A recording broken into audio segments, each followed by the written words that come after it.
feel that you may be carrying a few extra pounds, I wouldn't worry about that at all. Because St. Paul says in the second reading to the Thessalonians, those who do not work should not eat. So clearly, when I look out and I see people that may be carrying an extra few pounds, they're obviously working for the Lord. Also, when I see very thin people, I begin to question and I say, well, are they eating? Are they working for the Lord?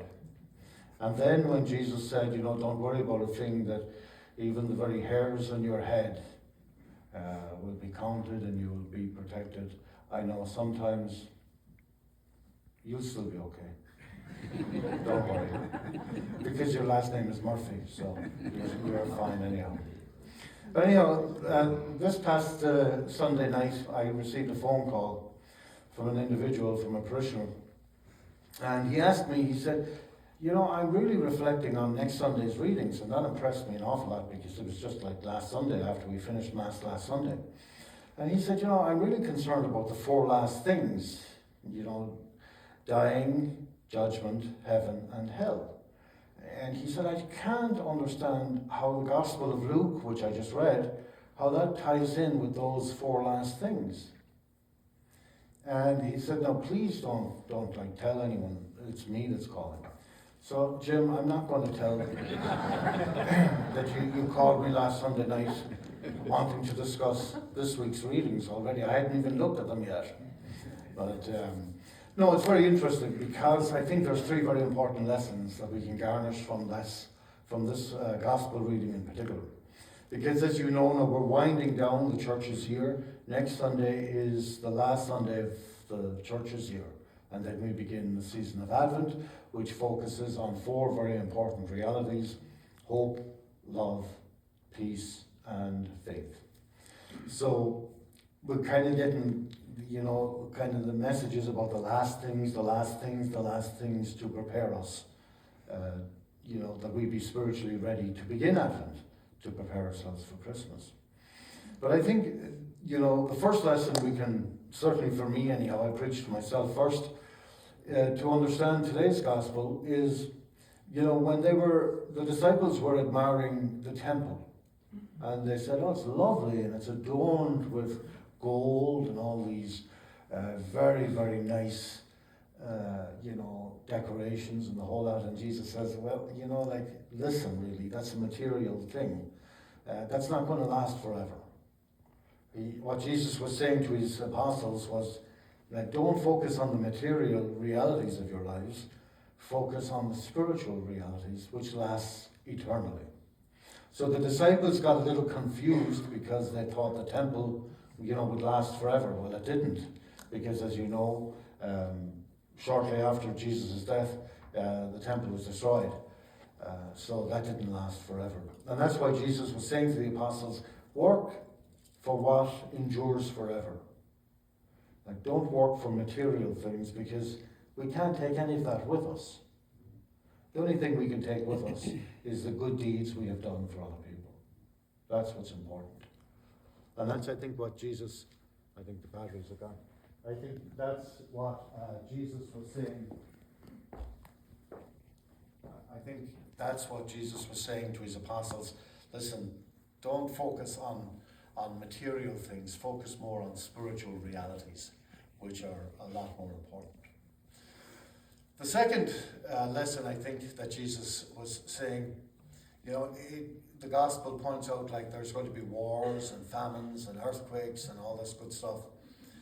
And I think what Jesus was saying to the people, read into them, but don't necessarily assume that it's pointing to the end of the end of the world. Because, when we think about it, there's a lot of work that needs to be done still. So that when Jesus does come back, if he comes back in our lifetime, he will see that we're doing the work he asks us to do. And that's why I think Jesus was inviting his apostles to trust him a little bit more. Not necessarily to trust outside realities. I can't get this darn thing off. But to trust the realities of Jesus' help and his presence. don't necessarily read into these bad things as a prediction of the end of time. In fact, Jesus said, look, many people are going to come in my name, and they're going to tell you I am he.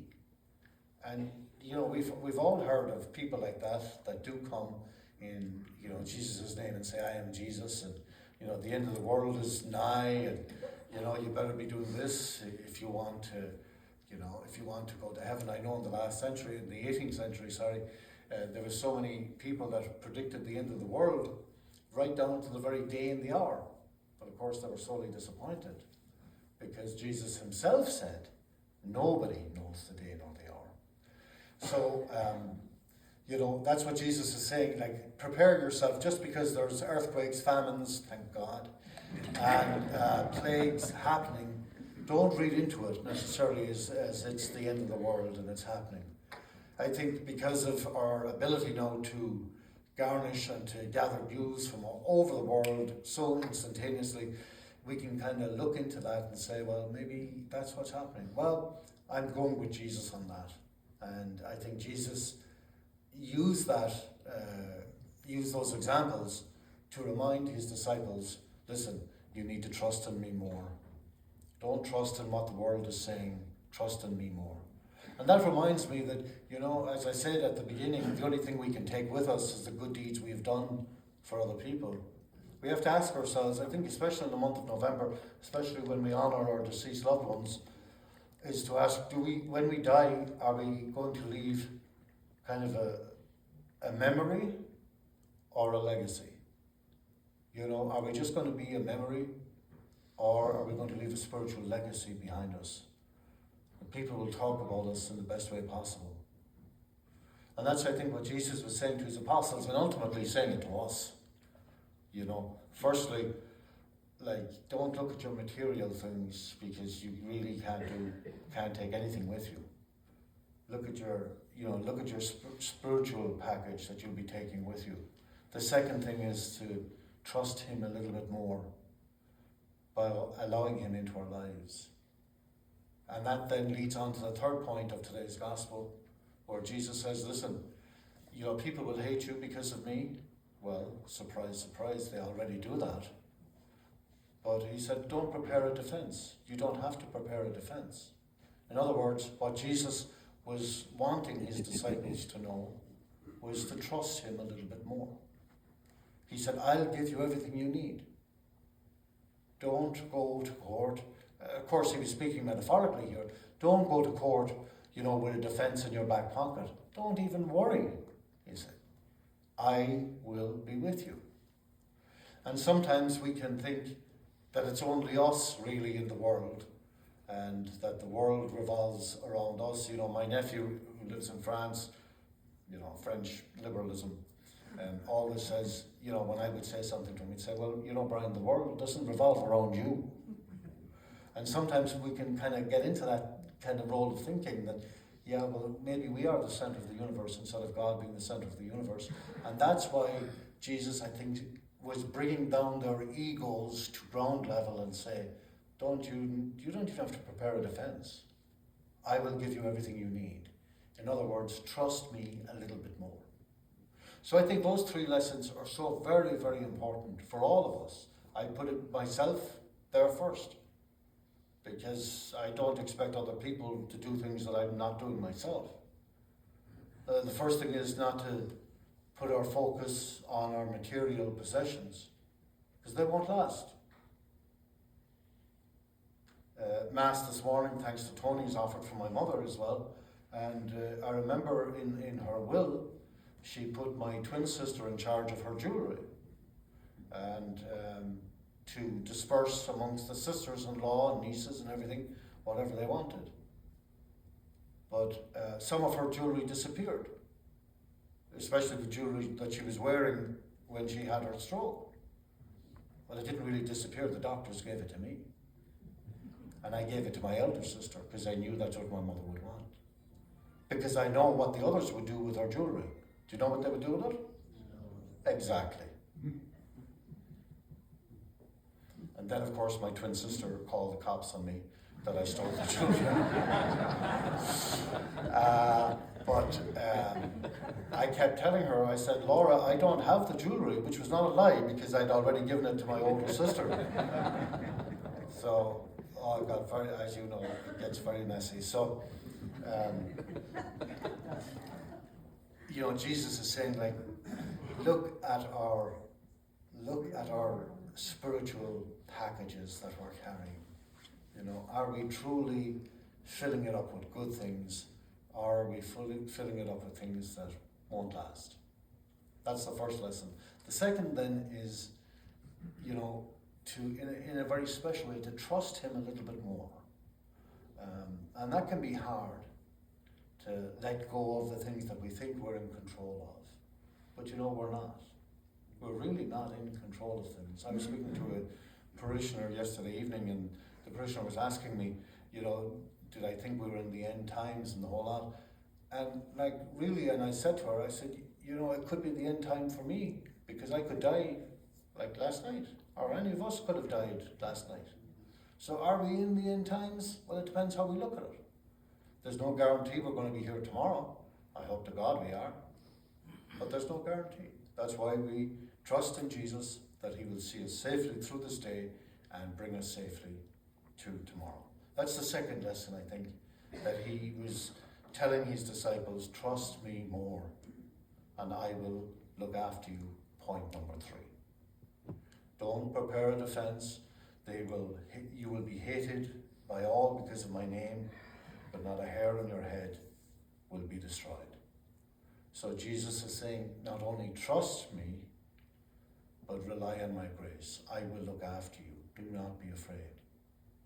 And I think we all need to hear that and hear those words, do not be afraid. Especially if we're dealing with grief, or seeing our loved ones up here, or seeing their candles lit, or, sometimes that can be so raw and so painful. But Jesus is saying to us, trust in me. I will give you the grace you need. Now, it may not be the grace we necessarily want, but who are we to question Jesus? So I think three very key lessons in our faith. Don't put our energies or don't make our material possessions our gods.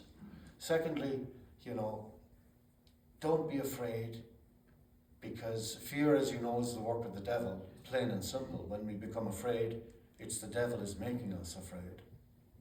And then thirdly, trust in him more, that he will give us his grace and he will give us his strength. And I think that's what's so important about today's gospel. So Jim, if you call me tonight about next Sunday's readings, let's maybe discuss it later in the week. Well, I just want to clarify one thing. It wasn't your sister that called the cops, it was me. Thank you very much. And thank you for being a former member of St. Lucy Parish. No, Jim, wonderful. Jim is on our finance council, and I'm not sure, Jim, did you want to say anything about what came up with Chairman Valtry about the sanctuary? Are you talking about these issues here? Yeah. Do you want to say anything, or you want me to say it? I think... If you stand up and say it. We're going to...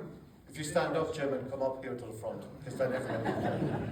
I think we can hear from you. Well, people behind you won't hear you, see. You want to bet? Those speakers that you see up there, we're going to have those removed. This is somewhat unsightly. And they don't work. Excuse me? They don't work. Well, that's beside the point. They're unsightly, and that's why we want them removed. Now, we did talk about the possibility of moving the musical instruments back up above. I don't know where your thoughts are on that now, but we talked about that as well, in the sense of to improve this area and create a greater level of seating, particularly on the holidays. And you forgot the third thing. What did I forget?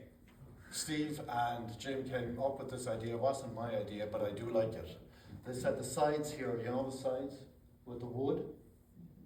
So this side up to that corner, this side up to that corner, and where the banners are, Steve said, why don't we put the same marble that's on the floor here up along the sides of sanctuary. And when I looked at it, I thought, that's a wonderful idea. It really would just bring it up. And I asked Steve Valtry, he was at Mass yesterday evening, I said, how much do you think that would cost? And he said, 8,000. So I think he was hitting me on the low ball, because it was his idea. But no, seriously, I think it would look beautiful. And I think especially tying it in with, July 4th of 2027, or of 2026, the 200th, 250th, anniversary of our nation. We can dedicate it to that, I was thinking that's a beautiful way to do it, since we are in the midst of repairs. And if we're open to it, we can, everybody can pitch in. I'm sure I'll pitch in anyhow myself. And I know Jim said he'd match whatever we raise. That's the reason I said I'm not sure about it. So, no, but I do think, could I have a show of hands? How many people would think it would make it look better? Like wooden paneling went out with no, I think. But yeah, the speakers will go down because they don't work. The new speaker system is in. So I think it really would enhance the sanctuary area. The organ initially, when this church was built, was up in the balcony. That's where the musical instruments were. So maybe we'll move it up there again. But at least one thing that it assures me is that the church is growing. We're not stale. We're not stale. There's movement and there's development, and that's what's important. So, so we'll pray about that, and we'll give you more information as it becomes available. But those three things of the gospel, don't trust in material things, trust in Christ, and don't be worried about anything, because fear is the work of the devil. And remember, he's with us always, and he'll give us the grace and the strength that we need to get through the struggles of life. We don't need to be preparing a defense beforehand. If we turn to him, he will give us the answers. Amen. And may God bless you always. So now let us stand as we profess